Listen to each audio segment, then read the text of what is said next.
Ágæta bæjarstjórnarfólk og aðrir fundarmenn. Bæjarstjórn Grindavíkur kemur hér saman til fundar númer 540 í bæjarstjórnarsal sveitarfélagsins þann 25. apríl 2023 klukkan 16:00. Að mati forseta var boðað til fundar með lögmætum hætti og fundur settur. Í upphafi óskar forseti eftir leyfi fundarins til að taka eitt mál á dagskrá með afbrigðum. Að ræða mál nr. 6, deiliskipulag við Þorbjörn. Og þeir bæjarfulltrúar sem eru sammála því að taka umrætt mál á dagskrá með afbrigðum eru beðnir að greiða atkvæði núna. Tillagan samþykkt samhljóða taka þetta mál hér fyrir. En fyrir fundinn liggja þá 6 almenn mál og 6 fundagerðir. Fyrsta mál á dagskrá ársuppgjör 2022, Grindavíkurbær og stofnanir.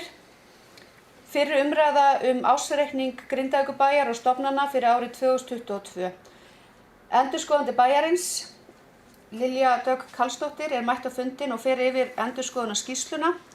Hér eru einnig lögð fram skýrsla KPMG stjórnsýsluendurskoðun Grindavíkurbæjar árið 2022.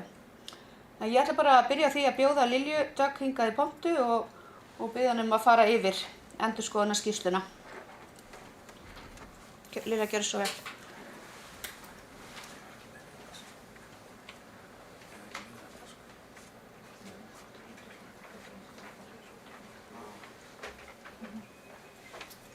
Það er varpinu upp, Jón, eða? Já, að gera það, já. Það ekki svona skemmtilegra?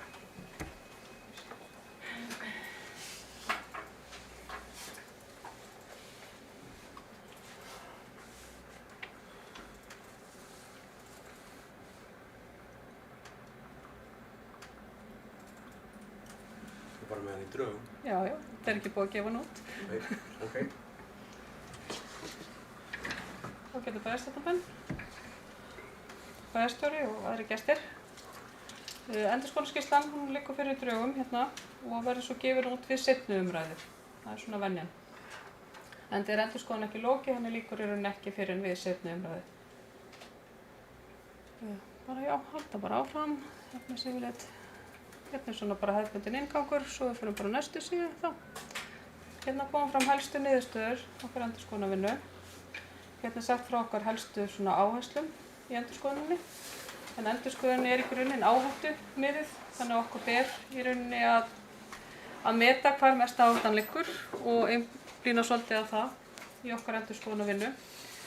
Við þurfum að setja okkur mikilvægismörk af því að endurskoðun takmörkuð. Þannig að við þurfum að setja okkur hvar við í rauninni, til þess að þurfum ekki að skoða allt, sem í rauninni aldrei hagkvæmt. Þá þurfum við að setja okkur svokölluð mikilvægismörk sem eru reiknuð út frá tekjum.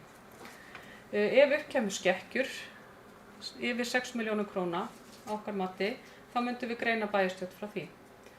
En svo hérna í fjólubláa kassanum, þá kemur fram að við höfum ekki orðið vör við neina mismuni. En þetta svona það sem við erum að vinna út frá. Hérna eru líka talin upp mál sem að verða frágengin samhliða seinni umræðu. Það staðfestingarbréf stjórnenda sem verður undirritað samhliða ársreikningi, afgreiðslu áritun bæjarstjórnar, undirrituð áritun endurskoðanda og svo lokaútgáfan af endurskoðunarskýrslunni. Umfang endurskoðunar nær yfir reikningsskil A og B-hluta sveitarfélagsins, svo fram kemur þarna hægra megin. Við fórum svona framkvæmd stjórnsýslu endurskoðun og það kom ekki fram neinu verulegi veikleikar við könnun á því. Og varðandi innra eftirlit sem við könnuðum jafnframt, þá komu heldur ekki fram neinu verulegir veikleikar. Endilega bara, eins og forseti sagði áðan, spyrja bara jafnóðum ef það kom upp einhverjar spurningar varðandi þetta. Hérna í rauninni skilgreining á því, á umfangi endurskoðunarinnar, hvað undir þegar við erum að endurskoða. Það sem sveitarsjóður þarna, þessi fyrstu liðir sem eru svona í efri hlutanum, það er það sem er í rauninni bæjarsjóður og stofnanir bæjarins, það sem að þið í rauninni hafi beina aðkomu að og stjórnið. Þarna fyrir neðan koma svo SSS og Kalka sem þið berið hlutfallslega ábyrgð á og þurfið að taka inn í ykkar reikningsskil núna með breytingu sem var gerð á reglugerð um sveitarfélögin. Og þið berið 11,8% ábyrgð á rekstri SSS og 10,45% á rekstri KÖLK. Eins og ég sagði áðan þá endurskoðunin áhættumiðuð og það sem svona alltaf efsta blaði í öllum endurskoðunarverkefnum möguleg sniðganga stjórnenda og innra eftirliti. Því að stjórnendur í þeirri aðstöðu að geta átt við fjárhagsfærslur og sett frá reikningsskil með því að sniðganga eftirlitsaðgerðir sem annars virðast vera skilvirkar og þannig haft áhrif á reikningsskilin. Þannig að þetta svona útgangspunktur hjá okkur sem við miðum við, en við okkar skoðun þá koma enga vísbendingar fram slíka sniðganga. Förum á næstu síðu bara. Það innra eftirlit. Á innra eftirlit og virkni þess veigamikill þáttur í að tryggja áreiðanleika fjárhagsupplýsinga, örugga meðferð og vörslu fjármuna og ekki hljótist tjón af villum mistökum eða misnotkun. Þannig að þetta líka stór hluti sem við skoðum og eins og með hitt þá komu ekki fram neinu verulegu veikleikar á innra eftirliti. Við höfum stillt upp skýrslu varðandi punkta sem við viljum bara koma á framfæri og svona tillögur til úrbóta. Hún tilbúin í drögum en við höfum eftir að leggja lokahand á hana og komin í yfirlestur til ykkar. Það verður bara núna næstu dögum. Svo næst þá stjórnsýsluskoðun. Þar í rauninni kannað hvort að fullnægjandi heimildir hafi verið fyrir útgjöldum og hvort að almenn stjórnsýsla sveitarfélagsins og einstaka ákvarðanir af hálfu þess séu í samræmi við reglur fjármál sveitarfélags, ábyrga fjármálastjórn og upplýsingaskyldu sveitarfélaga. Af því að í rauninni mikið af ykkar ákvörðunum verða að vera eftir ákveðnum reglum. Þannig að það mjög mikilvægt að það séu teknar rétt svo sé ekki hægt að rengja þær. Hún Cecilia Árnadóttir lögfræðingur hjá KPMG í rauninni framkvæmir þessa skoðun og það kom ekki fram neinu verulegar athugasemdir við þessa stjórnsýsluskoðun þetta árið. Og það búið að senda ykkur skýrslu sem með svona tillögum til úrbóta. Já, þarna svona rekstratekjur, það eru stór hluti og svona það sem við leggjum mikla áherslu á þegar við erum að endurskoða og þær skiptast annars vegar í skatttekjur og hins vegar í aðra þjónustu, eða aðra tekjur. Til skatttekna tilheyrir útsvar, fasteignaskattur og framlög úr jöfnunarsjóði. En svo eru aðra tekjur, það eru svona aðalega tekjur af þjónustu, til dæmis leikskólagjöld. Og þarna segjum við hvernig við í rauninni framkvæmdum okkar endurskoðun og það engar athugasemdir þar við. Laun og launatengd gjöld, það svona stærsti einstaki kostnaðarliðurinn. Þannig að hún fær svolítið athygli frá okkur og það engar athugasemdir þar heldur. Svo er þetta svona, ég ætla bara að segja í rauninni þessa flokka, ég svo sem ekki að fara neitt ítarlega í þetta. Það eru varlegir ekstrafjármunir. Þetta bara áfram Jón. Stofnframlög og eignarhlutir í félögum og samrekstreiningar. Þarna hægra megin þá erum við að segja frá því að til staðar voru 2 verulegar samrekstreiningar og það eins og kom fram á töflunni þarna áðan að það það sem yfir 1% af tekjum til dæmis. Þetta teljast vera verulegar. Það sem að sveitarfélagið ber ótakmarkaða ábyrgð á og ber að það færa hlutfallslega inn í sín reikningsskil. Það samband sveitarfélaga á Suðurnesjum sem þá flokkað í A-hlutanum og svo Kalka sem flokkast í B-hluta. Og við fórum bara yfir þessi gögn og tölurnar og pössum að þær skiluðu sér rétt inn í ykkar ársreikning. Næst, það eru ónefndar tekjur, þetta bara það sem svona yfir áramótin. Allt eðlilegt þarna. Förum bara á næst. Það lífeyrisskuldbindingin, sveitarfélagið ber ábyrgð á lífeyrisskuldbindingu í lífeyrissjóði starfsmanna ríkisins í B-deild. Þannig að sveitarfélagið ber ábyrgð á öllum hækkunum sem verða á lífeyri. Og þetta hafið þið séð að hefur hækkað svona milli ára, ef þið hafið skoðað það. Næst þá eru skuldir við lánastofnanir, það svo sem óverulegur hluti hjá ykkur, en það eitthvað sem við þurfum alltaf að skoða vel. Og svo hérna svona önnur atriði. Eins og hjá ykkur þá eru þið með aðrar skuldbindingar sem eru vegna selds íbúðaréttar til leigutaka í Víðihlíð. Og í sveitarfélagi skuldbinda innleysa þegar þess krafist. Og þetta voru 16 milljónir í árslok 2022. Svo svona ítarefni. Hérna kom fram upplýsingar sem okkur skylt að veita í bæjarstjórn. Og það svo sem allir liðir þarna grænir, nema einn, varðandi veikleika í innra eftirliti og það er í þessari skýrslu sem ég ræddi áðan, sem á eftir að senda til ykkar hendur. En það er engin verulegi veikleikar, ég staðfesta það hér með. Við förum bara áfram. Þá er þetta óhæði, við staðfestum að við erum óháð og allir sem koma að endurskoðunarvinnunni eru óháðir sveitarfélaginu. Og næsta glæru, þetta er þá fyrirvara sem við gerum. Og þessi skýrsla er auðvitað bara allir sveitarstjórn, en ekki allir til dreifingar annað, eða ekki sé vitnað í hana. Svo fyrir næst, þá eru viðaukar. Lykiltölur og fjárhagsáætlanir. Fjárhagsáætlanir, þetta eru svona lykil stjórntæki í sveitarstjórn og í bæjarstjórn. Og þið hafi gert fjárhagsáætlun til ársins 2026 eins og lög mæla til. Þessi tafla, hún segir svona, maður þarf svona smástund að horfa á hana. Þá er þetta fyrst, þá eru hérna fremstu dálkarnir eru sem sagt rauntölur. Sem sagt úr ársreikningum 21 og 22. Og svo eru þarna lituðu dálkarnir eru þá fjárhagsáætlanirnar næstu 4 ára. Og þetta er þá miðað við samþykktar fjárhagsáætlanir án viðauka, ef þið hafi gert eitthvað viðauka núna 23. Þarna kemur fram rekstrarniðurstaðan á hverju ára fyrir sig. Og veltufé frá rekstri, samkvæmt sjóðstreymi, semst hvað reksturinn er í rauninni að skila þegar búið er að taka frá reiknaðar stærðir. Og það er stærð sem segir okkur hvað unnt er að fjárfesta fyrir og greiða af lánum. Svo höfum við ákveðið að draga frá þá afborganir lána samkvæmt í rauninni því sem þið eru búin að skuldbindingu til þess að gera og þá stendur eftir greiðsluafgangur. Og það er þá í rauninni það sem er unnt að fjárfesta fyrir án þess að ganga á eignir eða taka lán. Og ef við horfum svo bara á uppsafnaðan greiðslu afgang eftir afborganir lána, þá er hann 3,4 milljarðar í lok áætlunartímabilsins. Uppsöfnuð fjárþörf vegna fjárfestinga, uppsafnaðar fjárfestingar, það sem búið er áætlað þá að fjárfesta á þessu áætlunartímabili, þá 5,6.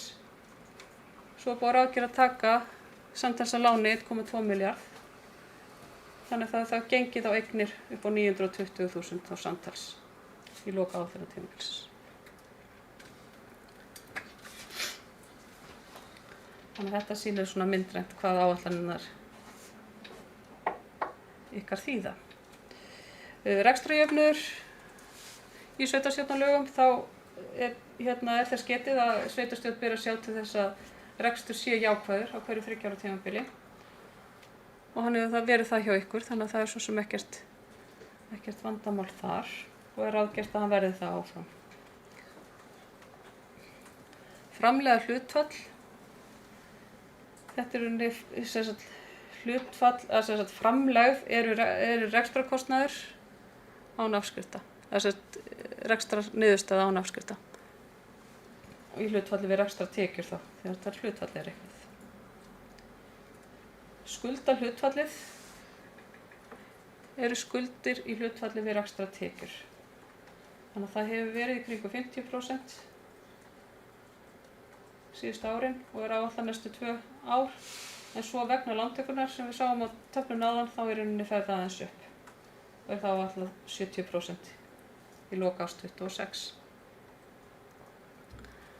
Skuldaviðmið, það hefur nú verið neikvætt hjá okkur.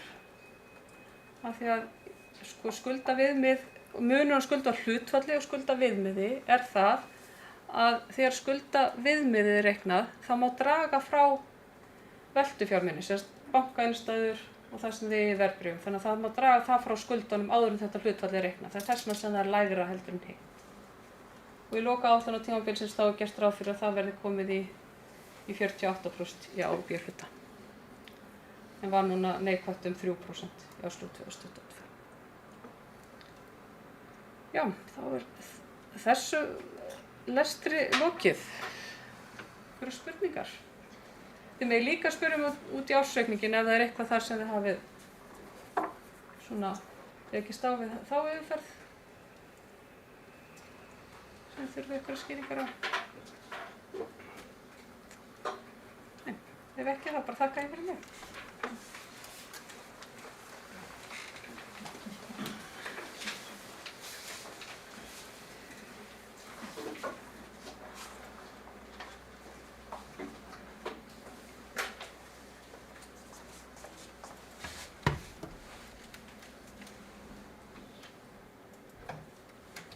Takk fyrir greinagóða samantekt, Lilja.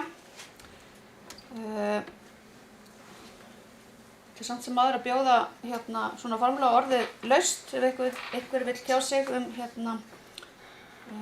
uppgjörið, uppgjörið. Við höfum farið yfir þetta líka í bæjarráði, en Fannar Jónasson bæjarstjóri hefur beðið orðið. Gjörðu svo vel, Fannar.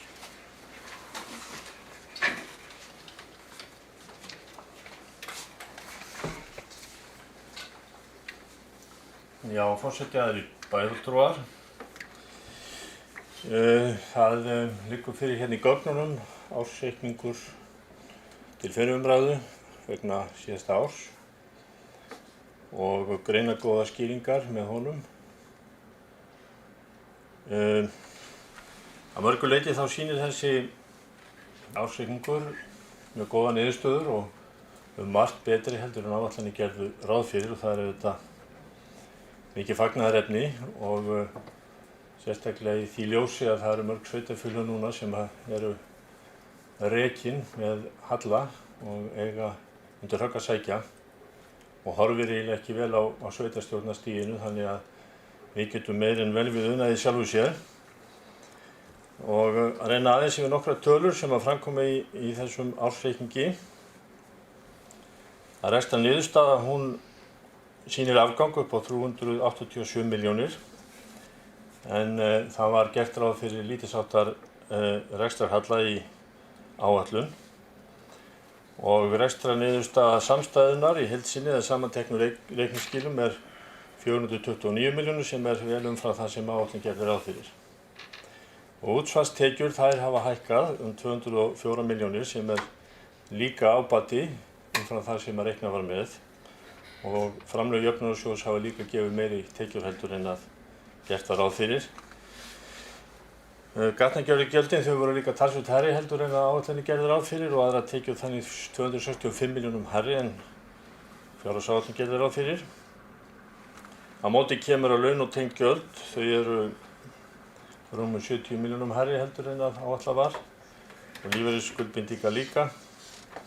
Annar rekstrarkostnaður hefur hækkað lítilsháttar og fjármunatekjur og fjármagnsgjöld eru óhagstæðar rúmar 100 milljónir og það kemur ekki til vegna þess að við séum að borga háa vexti eins og mörg önnur sveitarfélög.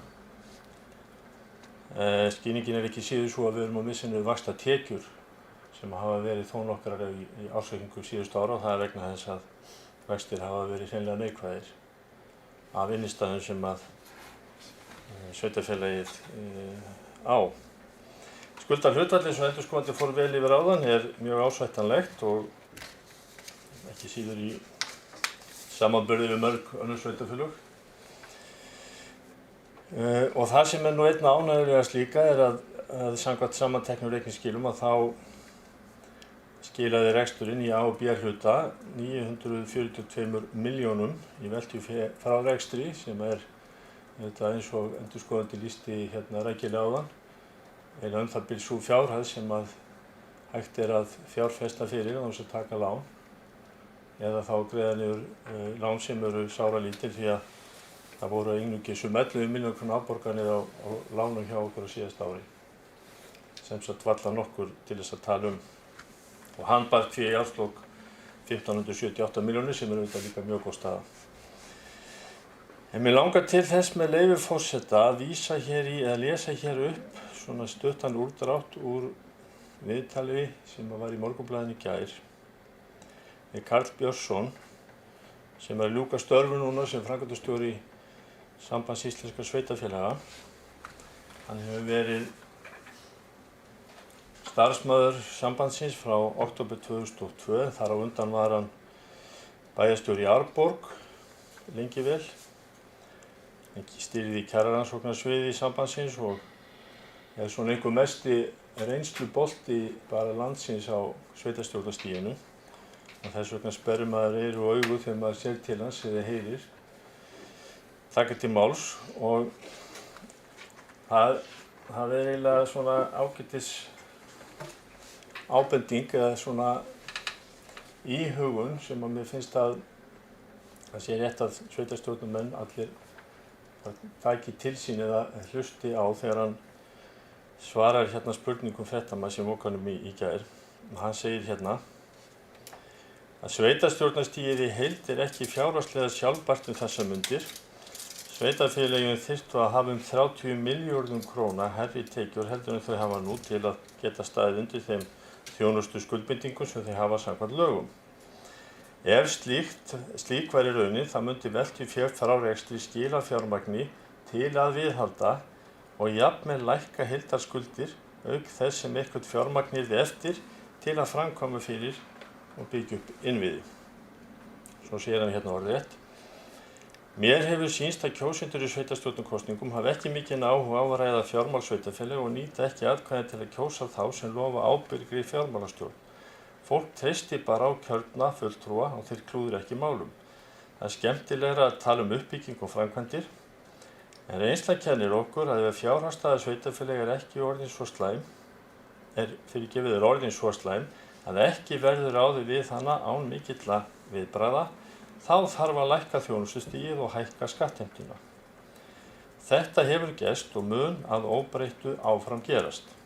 Í lögum er heimilað að leggja á útsvar og eða fastan eignarskatt sem nemur alltaf 25% umfram það hámark sem ákveðir í lögum og það þarf sem sagt að fara í dýpra ofan í vasa kjósenda til að fjármagna klúðrið, segir Karl.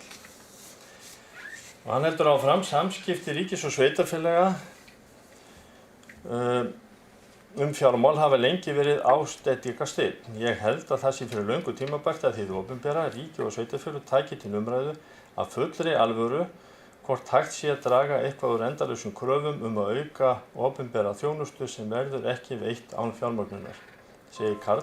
Og að lokum, annaðhvort þarf að skera niður þjónustu sem nú er veitt til að fjármagna aukningu og annarri þjónustu eða hækka skatta. Ef vilji til þess, spurningamerki. Þessar spurningar verður stjórnmálafólk og aðrir að spyrja. Við getum ekki stöðugt rekið starfsemi hins opinbera með halla sem fjármagnaður með lántökum og vaxandi greiðslubyrði. Svo mörg voru hans orð. Og við erum bara í ótrúlega góðri stöðu hérna til þess að lenda ekki í þessum vítahring sem hann að lýsa og þekkir allra manna best. Og það eru meginverkefni þeirra sem eru að sinna hér fjármálum og stjórnsýslunni fyrir Grindavíkurbæ að halda og verja þessa góðu stöðu sem hér er uppi. Og það eru auðvitað kostnaðarsamar framkvæmdir hjá okkur á næstunni, bygging skólamannvirkja og ýmislegt fleira og líka að reka þessi skólamannvirki þegar þau eru fullbyggð. Og það þarf að búa þannig í haginn að það verði hægt að standa undir þessum rekstri í framtíðinni. Og með því að skuldsetja sveitarfélagið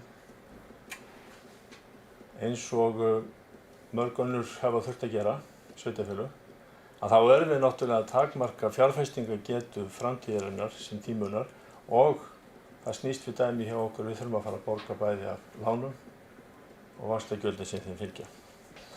Ég vil svo bara í lokin þakka sviðsstjórum og forstöðumönnum fyrir mjög góða vinnu og utanumhald vegna rekstrar bæjarfélagsins og ábyrga fjármálastjórn.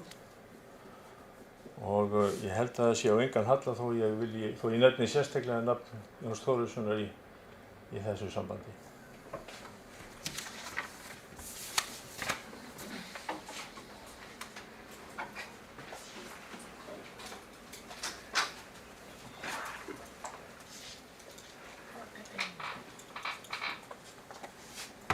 Takk fyrir Fannar. Þetta var ágætis brýning frá Karli til okkar bæjarfulltrúanna. En ég ætla að lýsa yfir ánægju minni með ársreikning sveitarfélagsins. Þessi niðurstaða er staðfesting á því að við tökum hlutverki okkar af skynsemi og ábyrgð. Við ætlum að vera þar. Við erum ekki að brenna okkur á því að setja inn einhverjar væntanlegar tekjur. Og það hefur komið fram hér að það er okkur klárlega til happs að við erum ekki höfum ekki verið að taka lán í þessu árferði. En þrátt fyrir það, þá eru við í töluverðum framkvæmdum, en fjárhagurinn er samt sem áður traustur og framundan er mikil uppbygging hér í bæjarfélaginu eins og Fanný kom inn á. En ég held við getum líka sagt að við horfum fram á bjarta tíma hér í Grindavík með þessu áframhaldi. En ég ætla sem sagt að lesa bókun með málinu og ég held að Fannar hafi tekið blaðið mitt. Já, með 2. Bókunin hljóðar svona: Rekstrarniðurstaða A-hluta er afgangur að fjárhæð 387,9 milljónir króna. Áætlun gerði ráð fyrir 20,7 milljónir króna í rekstrarhalla. Rekstrarniðurstaða í samanteknum reikningsskilum A- og B-hluta er 429,2 milljónir króna í afgang, en áætlun gerði ráð fyrir 38,1 milljónum króna í rekstrarafgang. Helstu frávik í rekstri samantekinna reikningsskila A- og B-hluta eru: útsvar og fasteignaskattur eru 204,5 milljónum króna hærri en áætlun gerði ráð fyrir. Framlög jöfnunarsjóðs eru 158,2 milljónum króna hærri en áætlun. Aðrar tekjur eru 265,8 milljónum króna hærri en áætlun. Laun og launatengd gjöld eru 73 milljónum króna hærri en áætlun. Breyting lífeyrisskuldbindingar við B-deild LSR er 25,5 milljónum króna yfir áætlun. Annar rekstrarkostnaður er 47,5 milljónum króna hærri en áætlun gerði ráð fyrir. Afskriftir eru 16,8 milljónum króna lægri en áætlun. Fjármunatekjur og fjármagnsgjöld eru 108,1 milljón króna óhagstæðari en áætlun gerði ráð fyrir. Heildareignir í samanteknum reikningsskilum A- og B-hluta eru 11,963,2 milljónum króna. Ég ætla að fá Lilju eða Jón til að lesa þetta upp. 11.963,2 milljónir króna. Heildarskuldir og skuldbindingar eru 2.446,2 milljónir króna. Lífeyrisskuldbinding hækkar frá árinu 2021 og er 869,2 milljónir króna og þar af er áætluð næsta árs greiðsla 44 milljónir króna. Langtímaskuldir við fjármálastofnanir eru 204,6 milljónir króna og þar af eru næsta árs afborganir 11,4 milljónir króna. Langtímaskuldir við fjármálastofnanir skiptast þannig að 35,6 milljónir eru vegna hafnarinnar og 169 milljónir vegna félagslegra íbúða. Eigið fé í samanteknum reikningsskilum eru 9.517 milljónir króna og er eignarfjárhlutfall 79,6%. Skuldahlutfall A- og B-hluta samkvæmt öðrum tölulið 64. greinar sveitarstjórnarlaga nemur 49,6% af reglulegum tekjum. Skuldaviðmið samkvæmt 14. greinar reglugerðar númer 502 frá 2012 er negatíft bæði í A-hluta og A- og B-hluta. Rekstur í samanteknum reikningsskilum A- og B-hluta skilaði 942,8 milljónum króna í veltufé frá rekstri sem er 19,1% af heildartekjum en áætlun gerði ráð fyrir veltufé frá rekstri að fjárhæð 479,7 milljónum króna. Fjárfesting í varanlegum rekstrarfjármunum í samanteknum reikningsskilum A- og B-hluta nam á árinu 2022 684 milljónum króna en áætlun gerði ráð fyrir 914,6 milljónum króna. Álögð gatnagerðargjöld voru 304,7 milljónir króna á árinu 2022 en áætlun gerði ráð fyrir 200 milljónum króna. Á árinu voru engin ný lán tekin en afborganir langtímalána voru 11,5 milljónir króna. Handbært fé hækkaði 320 milljónir króna en áætlun gerði ráð fyrir lækkun af fjárhæð 319 milljónum króna. Handbært fé í árslok 2022 var 1.578,8 milljónir króna.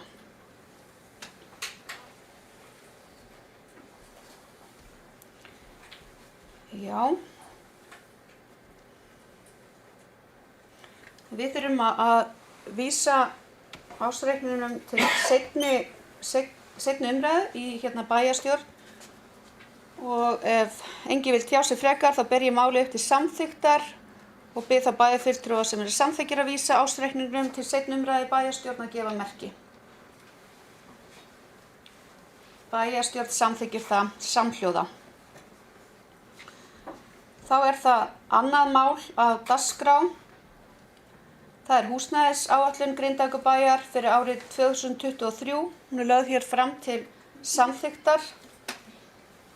Vill einhver bæjarfulltrúi tjá sig frekar undir þessum lið? Nei. Húsnæðisáætlun sveitarfélaga henni skilað árlega til Húsnæðis- og mannvirkjastofnunar. Markmiðið að auðvelda sveitarfélögum að gerð þeirra og ekki síður að auðvelda kannski samanburð milli sveitarfélaga. En þessi áætlun bætir líka yfirsýn og yfir stöðu og horfur á húsnæðismarkaði. En áætlunin verður aðgengileg á heimasíðunni. En ég ber húsnæðisáætlun Grindavíkurbæjar fram til samþykktar. Þeir bæjarfulltrúar sem samþykkja áætlunina vinsamlega gefi merki. Bæjarstjórn samþykkir samhljóða áætlunina. Þá það þriðja mál á dagskrá. Það fjárfestingaráætlun 2023. Það leiktæki á grunnskólalóð, beiðni viðauka. Tölvupóstur frá umsjónarmanni fasteigna dagsettur 15. mars síðastliðinn lagður fram. Sótt viðauka að fjárhæð 10 milljónum króna vegna leiktækja á lóð Hópskóla. Viðaukinn verður fjármagnaður með tilfærslu á fjárheimildum innan fjárfestingaráætlunar fyrir árið 2023. Af verkefninu Ásabraut 2 leiktæki og lóð. Umræða hefur farið fram í bæjarráði málið og leggur bæjarráð til við bæjarstjórn að samþykkja viðauka beiðnina en orðið laust undir þessum lið. Ég ber þá viðaukann upp til samþykktar og bið það bæjarfulltrúa sem samþykkja viðauka upp á 10 milljónir króna að gefa merki. Bæjarstjórn samþykkir viðaukann samhljóða. Þá það fjórða mál á dagskrá. Framkvæmdir við Túngötu 15-17. Hér líka beiðni viðauka. Tölvupóstur frá umsjónarmanni fasteigna dagsettur 15. mars síðastliðinn lagður fram. Sótt viðauka að fjárhæð 1.710.000 vegna framkvæmda við Túngötu 15-17. Viðaukinn verður fjármagnaður með lækkun á handbæru fé. Málið fengið umræðu í bæjarráði og bæjarráð leggur til við bæjarstjórn að samþykkja viðauka beiðnina. Orðið laust undir þessum lið. Ég ber þá viðaukann upp til samþykktar og bið þá bæjarfulltrúa sem samþykkja viðaukann upp á 1.710.000 að gefa merki. Bæjarstjórn samþykkir viðaukann samhljóða. Þá það fimmta mál á dagskrá. Sérskóli beiðni skólavist. Lögð fram beiðni viðauka við áætlun ársins 2023 að fjárhæð 11,9 milljónir króna á rekstrareininguna 04221 lykill 9392. Lagt til að fjármögnun verði með lækkun á handbæru fé. Sviðsstjóri fræðslu og félagsþjónustu hann kom og reifaði máli fyrir bæjarráði og leggur til bæjarráð leggur til við bæjarstjórn að samþykkja þessa viðaukabeiðni. Vill leggur tjá sig undir þessum lið? Nei, þá ber ég málið upp til samþykktar og bið þá bæjarfulltrúa sem samþykki þessum viðauka upp á 11,9 milljónir að gefa merki. Viðaukinn samþykktur samhljóða. Þá það 6. mál á dagskrá, málið sem við tókum inn með afbrigðum, en það snýr að deiliskipulagi við Þorbjörn. Deiliskipulagstillaga og tillaga að viðbrögðum við umsögnum tekin fyrir á nýjan leik því það láðist að leggja fram umsögn utanríkisráðuneytis og Landhelgisgæslu Íslands. Tillagan hefur verið uppfærð til samræmis við tillögu að viðbrögðum við umsögn utanríkisráðuneytisins og Landhelgisgæslu Íslands. En orðið laust undir þessum lið. Við höfum fjallað töluvert um þetta deiliskipulag við Þorbjörn sem bara spennandi fyrir okkur. En tillagan lögð fram til samþykktar og að skipulagsfulltrúa verði falið að senda hana til Skipulagsstofnunar í samræmi við 1. málsgrein 42. annar greinar skipulagslaga nr. 123/2010. En ég bið þá bæjarfulltrúa sem því samþykkir að gefa merki. Og það samþykkt samhljóða. Jæja, þá hefur dagskrá almennra mála verið tæmt og útsendingu lýkur í kjölfarið og við taka 6 fundargerðir. Takk fyrir.